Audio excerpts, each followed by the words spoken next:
All right, so this is Mary London. The nude body of a teenage girl who disappeared from school Wednesday. This is from, this article is January 16th, 1981. This is Friday, so it must have been January 14th. Dead is Mary London, 17, who lived on U Street in Sacramento. Police said London was apparently stabbed twice in the chest. The coroner's office said it hasn't been determined if London was sexually molested. Her body was found by a Pacific Telephone employee who was checking some lines around 7 a.m. off San Juan Road near Interstate 5. I actually have the location here. I know that's shocking. But it's right in this area right here, next to, sort of near this pond, but just in this area. They didn't have somebody stand right where it was, but it was right here. And it's still, not a lot of homes right in this particular area. London's right wrist was tied with twine, but detectives said they weren't sure if she was bound. Her body was nude except for her socks and one shoe. Detectives said she was probably killed sometime during the night. Police Lieutenant Hall Taylor said her death is apparently unrelated to another fatal stabbing of a man in his 20s that occurred Wednesday 6 blocks from London's home. Police have no suspects in London's death. London, a 10th grader, was last seen by a hall monitor at Sacramento High School. A friend of the family said her stepmother Gladys had come to pick her up at about 2:30 Wednesday, but she wasn't there. London's mother was worried when she didn't find her at school and notified police she was missing. Principal Thea Stadium said London stayed after her classes at the school ended at 2 p.m. to finish some work. She was helping a food teacher clean up. She had only been with us a short time, but she was well known because she was an outgoing person. Everyone describes her with words like bubbly. We haven't found anyone who saw her leave school that day. It's weird that she was there after 2 helping out, and the stepmother shows up there at 2:30 and she wasn't there. A friend of the family said he had recently moved back in with her father and stepmother. She had recently moved back in with her father and stepmother. Her father, John London, owns a shoe shine shop at 9th and J Street. She just turned 17. I used to rock her in my arms when she was a baby, said the friends, who requested anonymity. Boom! Nailed it right out of the gate right there. Didn't even have to say it twice. I've been practicing that one word. Okay, so that was one article, and then about 2 weeks later, on the 29th, Capital Teen Slaying joins secret witness list. The slaying of 17-year-old Mary London, whose slashed at nearly nude body, so she was cut up too, and nearly nude body was discovered beside a North Area Road January 15th today, was placed on the Bees Secret Witness Program at the request of Sacramento Police Department. A reward of $2,500 is pledged for information leading to the arrest and conviction of her killer. Hey, thanks, pugs and jugs. Lieutenant Hal Taylor of the Homicide Assault Detail said the girl was 4 feet 11 inches tall and weighed 110 pounds and was last seen at Sacramento High School. Shortly after 2 p.m. January 14th, her stepmother Gladys went to pick her up at the school at 2:30 p.m., but was unable to find her. Taylor said London possibly was seen by a witness entering an automobile at 8th and K Street with 3 black males between 4 and 5 p.m. that day. The investigator reported she was stabbed twice in the chest sometime between 5 p.m. and midnight the same day. Okay, and then there's another story. In August that year, stabbing victim. An 18-year-old man who was stabbed to death Monday night had apparently broken up a fight earlier in the evening. And this is 1982, so it's literally a year and 7 months later. An 18-year-old man who was stabbed to death Monday night had apparently broken up a fight earlier in the evening involving the man suspected of killing him, police reported. Suspected of killing him. The victim, identified as Vernon Parker of Sacramento, died from a knife wound to the chest, the county coroner's office said Tuesday. Arrested on a murder charge in connection with the slaying was Jess Wheat, 25, of Sacramento, police said. He was being held in the county jail without bail. All right, so Jess Wheat stabbed Vernon Parker. And then we've got Jesse Wheat, 31, has been sentenced to 5 years in state prison for the August 23rd stabbing death of an 18-year-old Sacramento youth. Wheat had been charged with murder but pleaded guilty to voluntary manslaughter and use of a deadly weapon.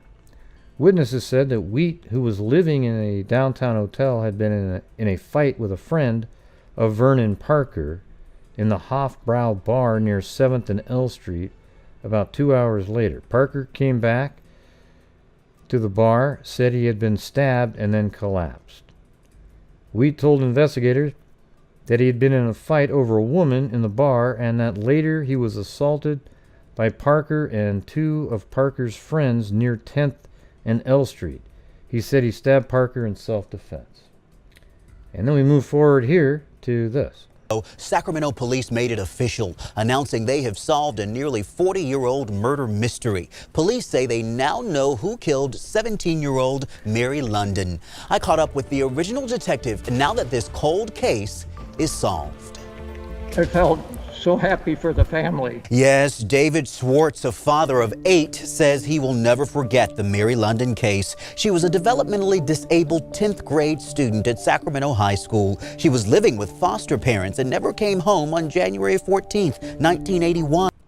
Her body was found the next morning on this thin rural stretch of San Juan Road in North Sacramento. She had been sexually assaulted and stabbed multiple times. The thing that comes to your mind at the time is do a good job. And we had in our division one of the best investigators in the whole state as far as I'm concerned. 39 years later, a breakthrough came as new DNA technology was introduced. Sacramento Police Department investigators worked closely with the District Attorney's Office to use investigative genetic genealogy and traditional DNA testing to link a man named Vernon Parker to the brutal murder of Mary London. David. Did you hear that? Did you hear that right there? Watch that last part right there. Parker to the brutal murder of Mary London. Traditional DNA testing to link a man named Vernon Parker to the brutal murder of Mary London. David's case is finally solved just before he turned 90 years old. 40 years old. You don't look a day over it. I'll tell you one thing, I feel it. Well, because, I mean, it just goes to show that, you know, you even all these years later, you haven't forgotten about it. Oh, no. Those, no, like, See, the thing is, Vernon Parker, he was the guy that was killed in 1982 in what the other guy called self-defense. So they were able to go back in time, you know, and still, that's what I'm saying. I want the legacy of a killer to be destroyed, okay? The whole thing, oh, he died, and, you know, he's probably some kind of weird folk hero in his family. Oh, wow, he was such a great guy. He was just in a bar, somebody stabbed him, and I don't give a shit, okay? Because now he's a freaking cold-blooded murdering psycho wacko forever, okay? And that was 1981. So this guy right here in this story, an 18-year-old man who was stabbed to death Monday night, had apparently broken up a fight earlier, and his name was Vernon Parker. Okay, and if you go to this article here, just to prove what I was saying here, Parker was killed in 1982, 1 year after he allegedly killed London. And so that is the guy. I looked it up, and I thought it was a miracle again that article was in there. Almost 40 years after he got killed, he's now going to be assigned as a rapist and a murderer. So this one's about Robin Brooks, a woman fatally stabbed. A 20-year-old woman, and this is in Sacramento too, and this is 1980. Described as attractive and friendly, was found stabbed to death in her Sacramento apartment Thursday afternoon by a coworker concerned about the woman's absence from her job. Robin Brooks, who moved to Sacramento area from New York about 6 months ago, was stabbed several times in the chest in what may have been a sex-motivated slaying. Her body was found face down in a pool of bloody water on a waterbed that apparently was cut by the killer, deputies said. There were no immediate suspects in the case, said Sheriff spokesman Bill Miller. Brooks was last known to be alive at midnight when she left her clerk's job at Donut Time, a Kiefer Boulevard pastry shop, a block from her apartment off Tallyho Drive, Miller said. Okay, well, I think it's right here. And they said Kiefer, didn't they? I think that's still here. There's Donut Time still right there. That's Tallyho. And is this Kiefer, the main one here? Oh, yeah, that's Kiefer. So there's Donut Time, and this is Tallyho, and then right here it looks like that's probably an apartment complex also. Let's see. Yeah. So I know that that's an apartment complex. I bet you this wasn't there, and this is the one, because they said she had to go through a field, and I would bet money that this apartment right here was not there, that they sort of squeezed that in this little lot. That was a field, and then she lived in this apartment complex in there. Brooks, I'm just reading some comments again. Jeez. Detectives were talking to her acquaintances. Okay, Brooks was last known to be alive at midnight when she left her clerk's job at Donut Time. So she worked at that Donut Time and then just barely had to walk at all to go home. And it was a block from her apartment. Detectives were talking to her acquaintances at neighbors to try to determine what happened after she left work. No disturbances were overheard in her apartment. The woman was jovial when she left Donut Time at midnight, said Joan Olson, who relieved her. She was, wow, so somebody actually took her job at midnight? I mean, it seems like that's closing time. She was joking about having to go home and make her bed before she could crawl into it. My wife's kind of like that. She likes to make the bed, then go to bed. She had stripped the bed and done the laundry before she came to work. And she was joking about how it wasn't fair to have to make a bed at bedtime. Oh, that's interesting. The bed was not made before Brooks was stabbed to death, deputy said. Huh. That's such great detail in a small article like that. So her bed had no sheets on it at all, because she was even saying, God, when I go home, I got to make my bed, then I can get into it, you know. And it takes a while to make a bed, right? It's like, it's not like, it doesn't take 20 seconds. It takes 5-10 minutes. Brooks was alone when she left the shop and walked across the vacant field toward her $195 a month apartment. Brooks, who had no car, I mean, could you imagine today only having to pay $195?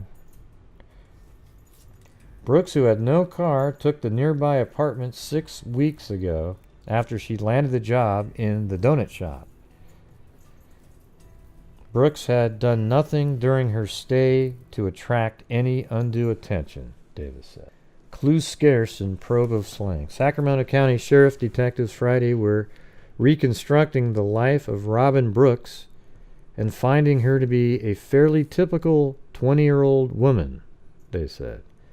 As detectives talked with many acquaintances of the young woman who was stabbed to death Thursday in the Rosemont section of the East area, they found few clues that would lead to a suspect, one said. we're finding about what you would expect in the life of a young woman who clerks in a donut shop, said Detective Carol Daly.